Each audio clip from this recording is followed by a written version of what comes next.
డీమార్ట్లో price ఎందుకు అంత తక్కువ ఉంటాయి అండ్ అంత తక్కువ ప్రైస్కి అమ్ముతూ కూడా వాళ్ళకి ప్రాఫిట్ ఎలా జనరేట్ అవుతుందో తెలుసుకున్నాను రండి. డీమార్ట్ వాళ్ళు సప్లయర్స్ దగ్గర ఐటమ్స్ కొనుక్కునేటప్పుడే ఎక్కువ బల్క్లో కొనుక్కుంటారనమాట.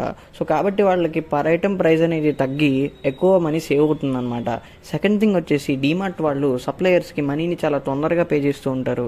అండ్ నెక్స్ట్ టైం వాళ్ళు కొనుక్కునేటప్పుడు ఆ ఐటమ్స్ తక్కువ బడ్జెట్లో వాళ్ళకి దొరుకుతూ ఉంటాయి అనమాట. అండ్ థర్డ్ థింగ్ వచ్చేసి డీమార్ట్ స్టోర్స్లో మీరు కనుక అబ్జర్వ్ చేస్తే వాళ్ళకి ఫ్యాన్సీ ఇంటీరియర్స్ అండ్ ఇంకా ఎక్స్ట్రా స్టాఫ్ కూడా ఏమి ఉండరు అనమాట.